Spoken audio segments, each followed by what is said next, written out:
A millionaire's single dad witnessed his nanny sleeping on the floor, beside his sick child, 2-year-old girl.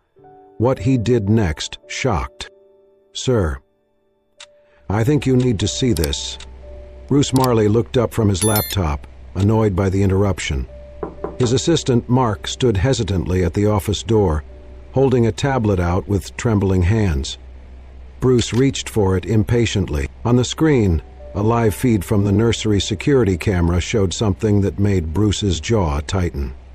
There she was, the new nanny, the temporary hire from the agency, lying on the floor next to Sophie's crib. Her blonde hair was pulled back into a loose bun, her head resting on a folded towel, one arm stretched through the crib rails. And Sophie, his 2-year-old daughter, was gripping her hand in her sleep. "What the hell is she doing?" Bruce barked, slamming the laptop shut and grabbing his coat.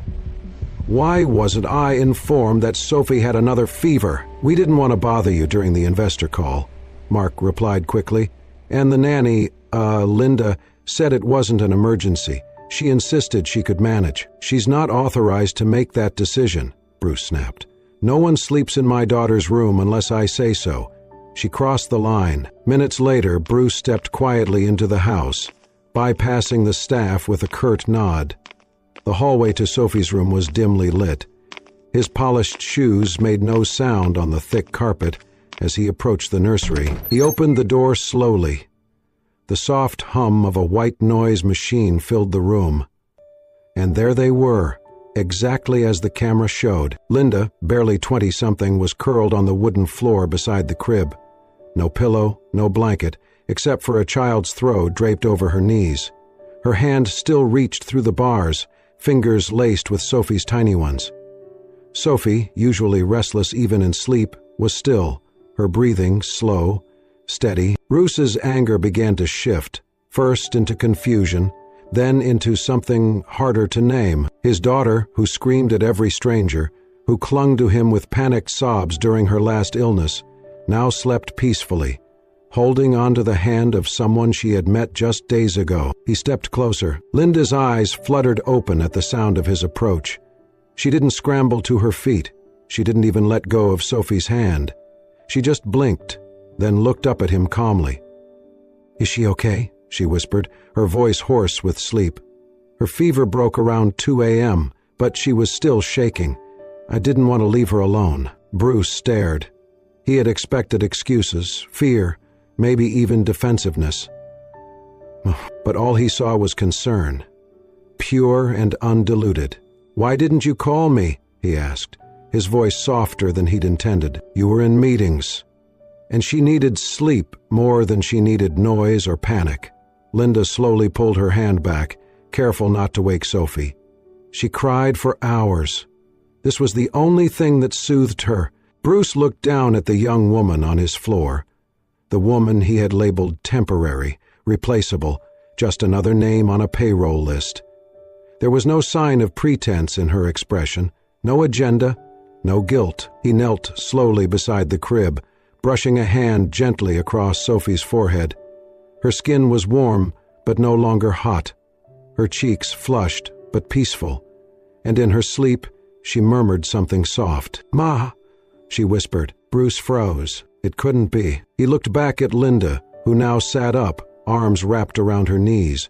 Her tired eyes met his. "I know I crossed a line," she said quietly, "but I would do it again if it meant keeping her safe." Bruce didn't respond, not with words. He simply nodded, stood, and left the room, closing the door behind him as gently as possible. In the silence of the hallway, his thoughts swirled with questions he wasn't ready to answer. About this woman, about his daughter, about himself. He had expected to walk in and find someone taking advantage of his trust. Instead, he had found someone holding his daughter's hand through the night. And that realization, simple, human, undeniable, left him more shaken than anything else could. Bruce Marley stood alone in his study, the soft amber light from the desk lamp casting long shadows on the polished oak. A glass of untouched whiskey sat beside a closed laptop, the screen dark, its blinking cursor long forgotten. His thoughts weren't on business tonight. They were on a different screen, on the image of a young woman sleeping beside his child, and the strange quiet in his heart that followed. He hadn't felt this unsettled in years, not since the day his wife walked out. She had been dazzling, charming, intelligent, the kind of woman who could own a room without saying a word. But charm, he had learned, could be cruel. Beneath the surface, she craved a different kind of attention. And when Sophie was just 6 months old, she found it, in the arms of one of Bruce's closest business partners. The betrayal wasn't loud. It was methodical, surgical. By the time Bruce uncovered the affair, she had already emptied her closet and half his dignity. Her final words were chilling in their precision. "You were always better at deals than people." He hadn't heard from her since. In the months that followed, Bruce buried himself in work. He expanded operations, acquired new holdings, doubled the company's revenue in under a year. Investors praised his vision. Forbes called him the silent architect. But they didn't know the truth. He wasn't building. He was hiding, because every time he looked into his daughter's eyes, he saw the one thing he couldn't buy, win, or repair: a child who didn't understand why her mother had vanished. Sophie had always been quiet, even for a toddler. Doctors labeled it sensory-emotional resistance, a mild developmental condition that made her cautious around unfamiliar people. New faces overwhelmed her. Touch made her flinch. Voices had to be soft, consistent. For Bruce, it was a daily reminder that some things could not be fixed with money. He had hired specialists, therapists, elite nannies with glowing resumes. Most lasted a week, a few stayed a month, but none of them ever earned Sophie's trust. She cried in their arms, refused their food. Once, she had hidden in a closet for nearly 2 hours, until Bruce returned. Then came Linda. She wasn't even on his radar. She was a last-minute fill-in from an agency he barely remembered hiring. They had sent her after the previous nanny quit without notice, citing emotional exhaustion. He almost canceled the assignment, but Mark, his assistant, had insisted. "Just give her a day or two. She's quiet, competent, and honestly, she seems to care." Bruce didn't believe in care. He believed in contracts. But he agreed, mostly because he didn't have time to interview anyone else that week.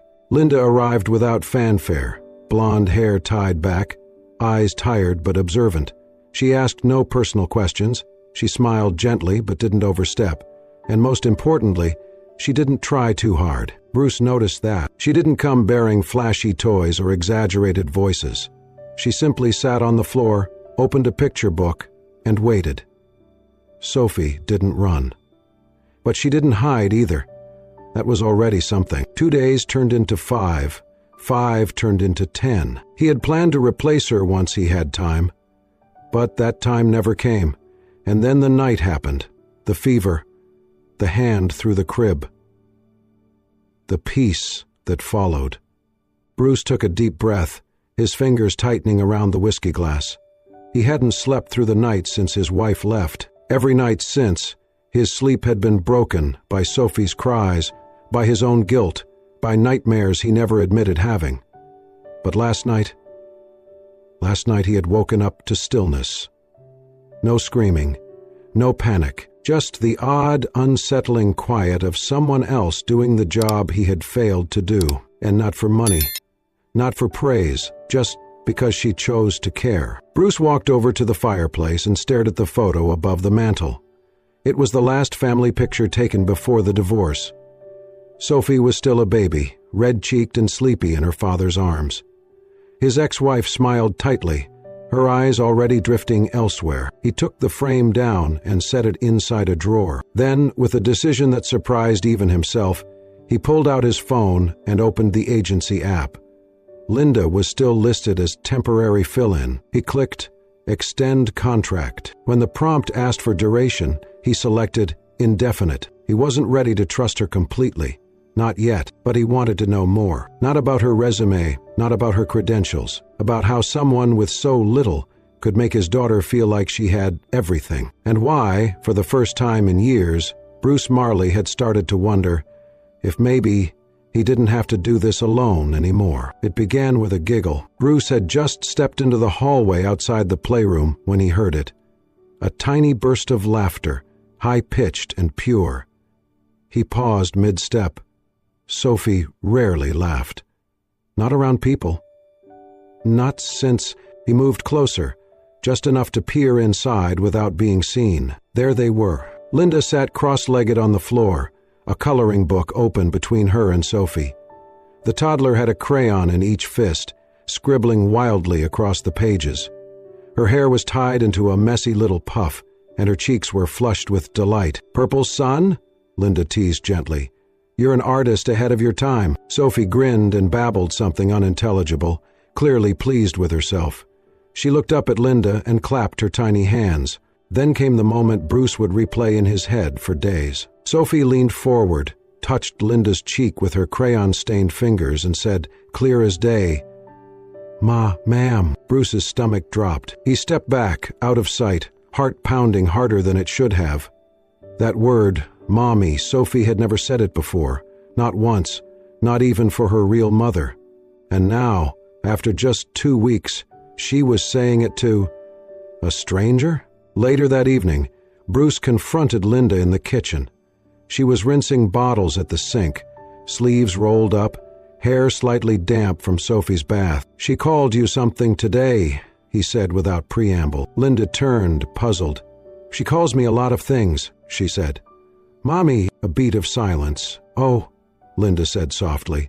"I didn't encourage that, I swear." Bruce folded his arms. "You don't think that's confusing for her?" "I think she's trying to name the feeling," Linda replied gently. "Someone who holds her, comforts her, stays when she's scared. To her, that's what Mommy means." Bruce opened his mouth to argue, but nothing came out. That night he stayed up late in his home office, the nursery monitor open on his screen. Sophie had caught another fever, mild but enough to make her restless. He expected Linda to alert him. Instead, around midnight, he saw her scoop Sophie into her arms, whisper something soothing, and settle onto the rocking chair with the toddler curled against her chest. She didn't sleep. She didn't even check her phone. For hours she simply held the child, humming a soft lullaby that Bruce didn't recognize. It was maternal, too maternal, and yet not performative, not rehearsed. Linda wasn't acting. She was simply being. Bruce found himself asking questions he wasn't ready for. Why did she care so much? What drove her to be so attentive, so consistent, so gentle? And why, despite everything, did it make him feel both grateful and threatened? The next morning, Sophie was better. Fever gone, appetite back. She ran to Linda when she entered the room, arms raised in demand. Linda scooped her up without hesitation, spinning her gently until giggles erupted again. Bruce stood at the doorway, watching. 1,000 instincts warred inside him. Jealousy, relief, fear, wonder. "Why does she only smile at you?" he asked, more to himself than anyone else. Linda didn't hear, but Sophie did. She turned, spotted her father, and waved. "Daddy," she chirped. Bruce blinked. That, too, was a first, and in that moment, standing between two people who had somehow stitched his broken world into something whole, Bruce Marley realized something terrifying. He didn't understand how Linda had gotten here, but he was already afraid of losing her. Bruce stood at the edge of the back porch, arms crossed, coffee growing cold in his hand. The early morning sun painted the grass in soft gold. It was quiet, except for the small staccato sounds of laughter drifting up from the yard. There they were. Linda knelt barefoot in the grass, both hands gently holding Sophie's tiny fists as the toddler took slow, wobbly steps toward her stuffed bear.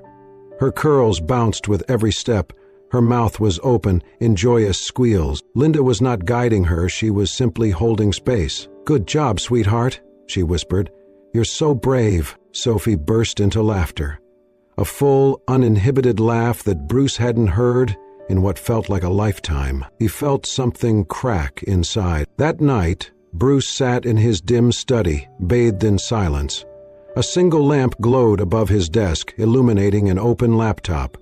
His fingers hovered above the keyboard. He opened his inbox, searched for an old contact, found it. Dr. Sandler, pediatric neurodevelopment specialist. He had booked and canceled this appointment 3 times. Each time, the idea of confronting his own shortcomings had been too much. But now, his fingers moved slowly across the keys. Subject, regarding Sophie. Body. I no longer believe my daughter needs another clinical report. She needs someone real. And I think she may have already found that. He hit send. Bruce leaned back in his chair, closed his eyes. For 2 years, he had thrown money at every problem. Therapists, dietitians, sleep specialists. He had believed solutions could be bought, just like everything else in his life.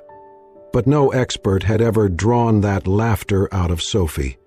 No program had ever made her run barefoot on the lawn, eyes shining with light.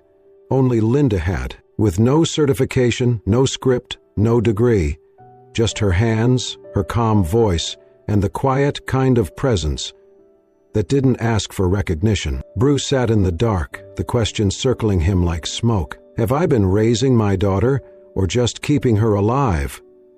Hours passed. He didn't sleep. At 3:27 a.m., the monitor buzzed. Sophie's breathing was ragged. Then came the crying, sharp, panicked. Bruce dropped his mug. It shattered on the floor. He rushed to the nursery. Sophie was curled on her side, flushed with fever. Her eyes blinked open, but didn't focus. She whimpered, confused, arms flailing. When Bruce reached for her, she recoiled. No, no, she sobbed weakly. Mommy! Bruce froze. He wasn't offended. He was devastated, because in her moment of fear, she didn't recognize him. Not as comfort, not as safety. Only one person could get through. He sprinted down the hallway. Linda's room was dark. He didn't knock. He pushed the door open. Linda, Sophie's burning up. She's asking for you. Linda didn't wait. She threw on a sweater, rushed past him barefoot, and within seconds was at the child's bedside. Oh, baby, she whispered, kneeling. Sophie reached for her. Linda pulled her into her lap, cradled her close, forehead pressed to the toddler's burning skin. Her voice cracked as she began to hum, the same lullaby Bruce had heard before, soft, trembling but steady. Tears filled his eyes. He had never known what it meant to feel helpless until now, not because he couldn't solve the problem, but because someone else already had. Linda sat on the edge of the rocking chair, rocking slowly, Sophie clinging to her like a lifeline. She'll be okay, Linda said quietly, more to herself than to him. I've got her. Bruce leaned against the doorway, face buried in his hand, and cried for the first time in years. Not because of failure, but because something in him, some cold, protected corner, had finally thawed, and it hurt in the most beautiful way. The smell hit her first, burnt batter and blueberries? Linda walked into the kitchen, barefoot, tying her robe tighter as she paused at the doorframe. It was 7 a.m. on a Sunday. The house was quiet. Too quiet. Then she saw him, Bruce, wearing a black t-shirt and gray pajama pants, sleeves slightly rolled. He stood at the stove, armed with a spatula and a frying pan that looked way too hot. There were pancakes on a plate. Well, something that resembled pancakes. Some were misshapen, others were too thick. One was charred beyond hope. He didn't notice her at first. Lyndon leaned against the counter and crossed her arms. I did not take you for a pancake guy. Bruce jumped slightly, then chuckled. That makes 2 of us. She stepped closer, eyeing the batter bowl. What's the occasion? He looked sheepish, running a hand through his already tousled hair. Sophie said she liked the ones you made last week. I figured, maybe I could try. Linda smiled. She'll love that. Bruce turned the stove off, then leaned back against the counter. I haven't cooked anything since college, and that was mostly ramen. She laughed. Well, this is a step up. He looked at her, really looked. His voice was quieter now. I've never known what to do for her. I thought, if I hired the best, gave her everything, she'd be okay. Linda didn't respond at first. Then, softly, she said, she doesn't need perfect pancakes. She needs to know her dad stood in a kitchen at 7 a.m. and tried. He exhaled slowly. I'm not great at this, Linda. No one is, she replied. But you're trying, and that counts for more than you think. Bruce looked down at the half-burnt pancakes, then back at her. What about you? What about me? What do you need? Linda hesitated, caught off guard. She looked down, brushing a stray hair behind her ear.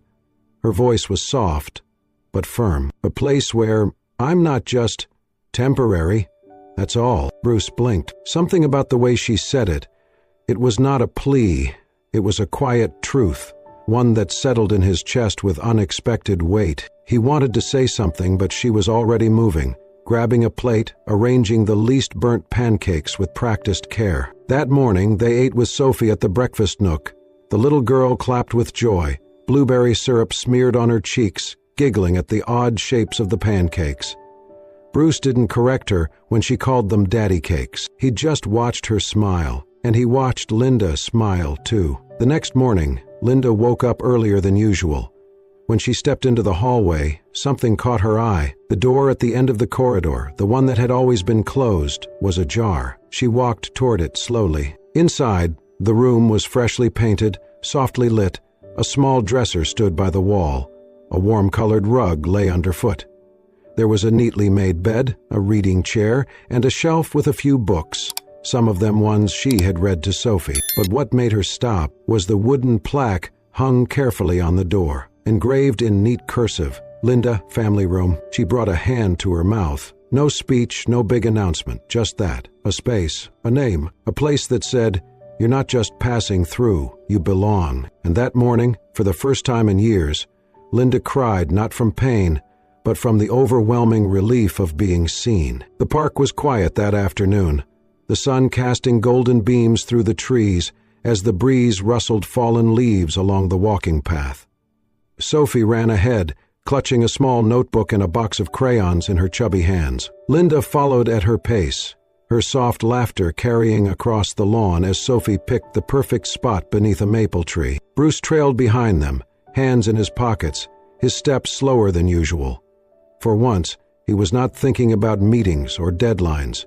For once, he wasn't Bruce Connor, the CEO. He was just Sophie's father, and he was watching the two people who had slowly, unexpectedly become the center of his world. Sophie dropped to the grass and opened her notebook, scribbling circles and stick figures with excitement. Linda sat beside her, brushing blonde curls behind Sophie's ear and pointing to the sky.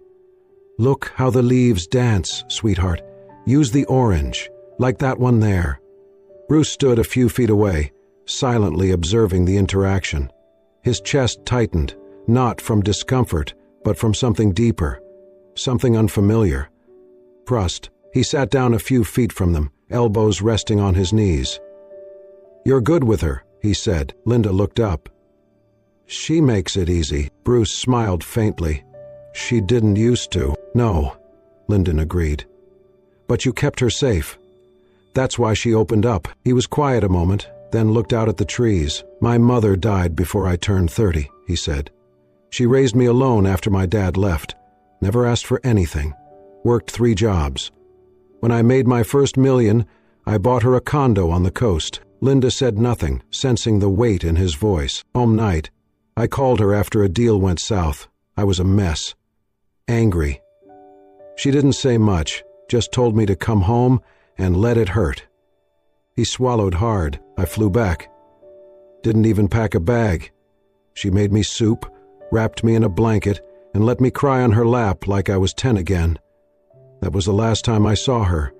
She passed in her sleep 2 days later. Heart failure. Linda reached across the blanket and took his hand. Her grip was warm, steady. I thought if I had enough money, Bruce continued, voice low, I could stop anyone I loved from ever feeling pain like that again. I thought I could buy safety, security, love. Linda squeezed his hand gently. Love isn't safe, she whispered. It's brave. That night, back at the house, Linda was folding laundry on the living room couch. Bruce sat nearby, watching her methodically fold Sophie's tiny t-shirts, matching socks, into neat little balls. I don't know how you do that, he said. She smiled. Years of practice. Show me, he asked. She looked at him, surprised. You want to learn how to fold laundry? I want to learn what matters to her. Linda nodded. Okay, start with the sleeves. They sat there for an hour, folding together. They didn't talk much. They didn't need to. The rhythm of shared space, shared purpose. It was enough. Later that evening, Sophie toddled into the room, her notebook pressed to her chest. Daddy, she said. Bruce looked up. Yes, Peanut? Sophie held out the notebook with both hands. I drawed something, she beamed. Bruce took the paper gently and unfolded it. A crayon drawing. 3 stick figures under a red triangle roof. A sun in the corner.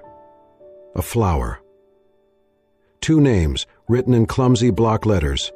Daddy and Linda, and in Sophie's tiny scrawl below it, my home. Bruce stared at it, unable to speak. Linda leaned in to see. Her breath caught in her throat. Sophie crawled into Bruce's lap and pointed. That's you? That's Linda. That's me. We all live here. Bruce looked at Linda, and for the first time, without fear or hesitation, she smiled and said, Yes, sweetheart. We do. He folded the drawing carefully, reverently, like a sacred object, because somehow, between sleepless nights, folding laundry, and walks in the park, something had shifted. They weren't just surviving anymore. They were building something that felt a lot like family. It was late. The house had settled into its usual quiet hum, dishwasher running in the kitchen, a low wind rustling through the backyard trees, and the steady rhythm of Sophie's soft breathing echoing through the baby monitor on Bruce's nightstand. Everything appeared peaceful on the surface, but inside Bruce's chest, a storm was brewing. He sat on the edge of his bed, his elbows on his knees, phone still glowing in his grip. The screen displayed an email, short, clinical, and devastating. Subject: Request from Jessica Connor. Message: Your ex-wife has formally requested visitation rights with Sophie. She plans to return next week. Bruce's jaw tightened. His pulse thudded in his ears. He stared at the message, reading it again, as if the words would shift and offer a different meaning. But Jessica, she had not called, had not sent a card, not even an email on Sophie's birthday. She had vanished from their lives 2 years ago, without a word of explanation or apology. And now, without warning, she wanted back in. He stood abruptly, pacing the length of the room, one hand still clenched around his phone. His chest ached, not from the surprise, but from the fury. Not for himself, but for that little girl down the hall, the girl who had clung to a picture of her mother for months, who had woken up screaming some nights, too young to put words to her grief. He could not let Jessica walk in and tear open those wounds again. Sophie was finally happy. Whole. The door creaked slightly. Soft footsteps padded in. Linda. She stood in the doorway, barefoot, wrapped in a cozy cardigan. Her blonde hair fell loosely over her shoulder, and her expression was calm but attentive, as if she had sensed the shift in the air even before entering the room. You're angry, she said gently. Bruce didn't look at her. She's coming back. She wants to see Sophie. Just like that. Linda stepped inside, her arms loosely crossed in front of her. And you want to protect her. He let out a dry laugh. Of course I do. That woman walked out on her. On us. She doesn't get to waltz back in now that everything's working. Linda nodded. And what are you going to do, pretend she never existed? He turned sharply to her, eyes blazing. I'm not going to let Jessica confuse her again. Sophie doesn't need her. She has us. She has love, Linda said softly. But she'll have questions one day. She'll want to know who left and why. If you hide the truth now, it won't stay buried. It'll just grow into something else: doubt, pain, mistrust. Bruce's chest rose and fell, his breathing uneven. Linda stepped closer. Let her see the truth. Let her feel it for herself. Don't make the choice for her. Give her the power to choose who she trusts, not because of silence, but because of clarity. He stared at her for a long moment. Then his shoulders fell. The fire in his chest dimmed to a quiet ache. The next day, Jessica arrived. Sophie was on the living room rug, stacking her wooden blocks into a wobbly tower. Bruce stood in the kitchen doorway, arms folded, his eyes like ice. Jessica walked in, dressed like she had stepped out of a glossy magazine. "Hi, baby," she said, her voice syrupy sweet. Sophie paused, looked up at her. Then, without a word, she turned, climbed into Linda's lap, and wrapped her tiny arms around her waist. She rested her head against Linda's chest and whispered with quiet certainty, "I already have a mommy." Jessica stood frozen. Her smile faltered, then vanished. Bruce said nothing. He didn't have to.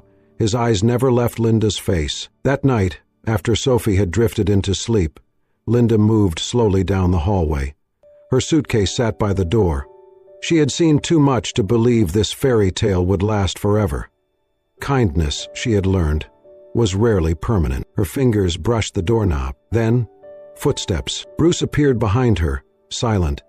He stepped close and, without hesitation, wrapped his arms gently around her waist. She froze for a moment, then relaxed, leaning back into him. "Don't go," he whispered, voice low, raw, and certain. "You're already home." 1 year later, the house felt different, not just because of the new curtains Linda had chosen, or the sound of Sophie's laughter echoing down the hallways, but because something invisible had settled inside the walls, something solid, something sacred. Calm. Bruce had stepped down from the daily operations of his corporation 6 months ago, handing over control to a trusted partner. He had built a legacy in business, but now he wanted to build something softer, something that could not be measured in numbers. He and Linda had launched a foundation, the Sophie Grace Fund, a non-profit that provided care, support, and educational resources for children who had lost their mothers. It was Linda's name on the letterhead, her voice in the mission statement, and her heart in every decision. Bruce had never seen her more radiant. Sophie was now 3. Bright-eyed, confident. She ran through the backyard with finger paints in her hands, squealing with joy, dragging Bruce and Linda with her like gravity. Come on," she giggled, holding out the paintbrushes. Bruce crouched beside her as Linda laid out a canvas of white-primed plywood against the backyard wall. It was their weekend project, something Sophie had insisted on. "We paint our home," she had declared. Bruce handed her the smallest brush and dipped it in yellow paint. "You lead, boss," he said with a grin. Sophie, ever the artist, pressed her palm into the yellow and slapped it onto the wall, then another in blue, then one in green. She turned to Bruce. "You do it too, Daddy?" He hesitated for a moment, then dipped his palm into red and placed it right next to hers. Linda followed with purple, laughing as Sophie grabbed both her arms and stamped her elbows on the bottom row. When they stepped back, the wall was a messy, beautiful patchwork of colors, handprints, and smiles. But right in the middle, Sophie grabbed a brush and, with Linda's help, wrote in big, wobbly letters, "Home is here." Bruce felt his throat tighten. He looked at Sophie, her blonde curls streaked with paint, and then at Linda, her hands stained, her eyes bright, her laughter effortless. Without thinking, he reached out and placed his hand gently on Linda's shoulder. She turned toward him, eyebrows raised. Bruce took a breath. "I used to think I lost everything when Jessica left. My wife, my trust, my future." He looked at Sophie, now crouching to paint hearts at the bottom of the wall. "But the truth is, I was just being emptied, so I could be filled with something real." Linda didn't speak. She didn't need to. Bruce stepped closer. "I was waiting for someone who looked like the past," he said softly. "But I found someone who looks like everything ahead." She blinked, stunned. "You," he added, brushing a paint smear from her cheek, "are not the woman who stayed through obligation. You're the woman who chose to stay when she had every reason not to." Linda swallowed hard. "So what now?" Bruce smiled. "Now, we raise this girl, love this life, and never forget what it costs to find it." Linda leaned in. "And what it's worth to keep it." As the sun dipped below the trees and painted the yard in golden light, the three of them stood before their mural of handprints, hearts, and colors, none of it perfect. all of it true. Sophie looked up and tugged on Linda's shirt. "Mommy?" "Yes, baby, I like our house now." Lyndon looked at Bruce.